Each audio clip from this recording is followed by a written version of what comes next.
Donald Trump to speak to Putin, Merkel and Holland tomorrow, White House confirms. Donald Trump will hold telephone calls with Vladimir Putin, Angela Merkel and François Holland this weekend, the White House said. Sean Spicer, the White House's spokesman, tweeted the president would call the leaders of Russia, Germany and France on Saturday.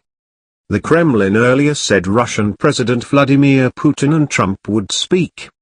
Separately, a source in Berlin said Chancellor Angela Merkel would talk with Trump, although the German Chancellor's spokeswoman declined to comment. Mr. Spicer, tweeting from the official press secretary account, said, "Getting the most out of the first full week. Tomorrow at POTUS will speak by phone with leaders of France, Germany, and Russia." French President Mr. Holland and Merkel held a joint news conference earlier on Friday. Theresa May arrived in the States on Thursday and is due to speak with Mr. Trump face-to-face later today as she becomes the first global leader to meet with the president since his inauguration last Friday. They will then hold a joint press conference at 1 p.m. local time, 6 p.m. GMT, before a working lunch with Mr. Trump and the Vice President, Mike Pence. Mrs. May leaves the country at 10:30 p.m. GMT. Yesterday, in a speech to Republicans in Philadelphia, Mrs. May cited Cold War President Ronald Reagan as she said the United States should engage with Russia but warned it should beware of Mr. Putin. Mr. Trump has previously spoken of his admiration for the Russian president, something which has caused great concern to other Western leaders.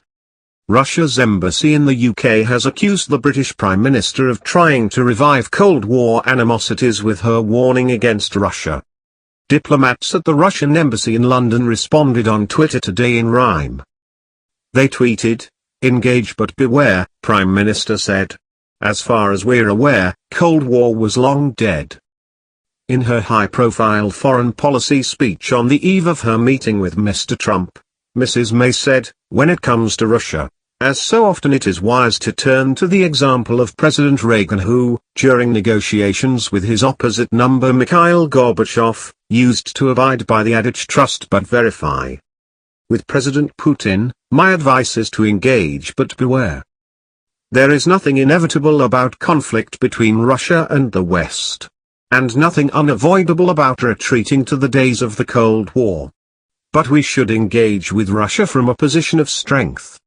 And we should build the relationships, systems and processes that make cooperation more likely than conflict, and that, particularly after the illegal annexation of Crimea, give assurance to Russia's neighboring states that their security is not in question.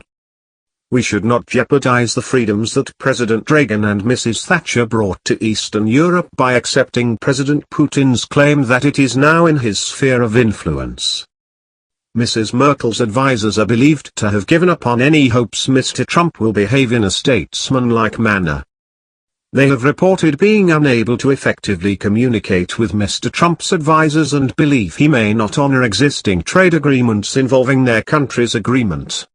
Talking about Mr. Trump behaving like a president, one German advisor said, "None of us here believe that anymore.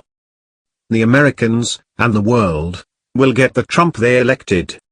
Vice Chancellor Sigmar Gabriel today said, "We have to prepare for a rough ride."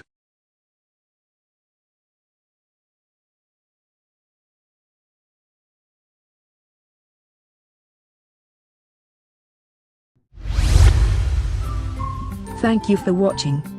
Please subscribe to us on YouTube. If you like, donate to us, visit home on the page PayPal.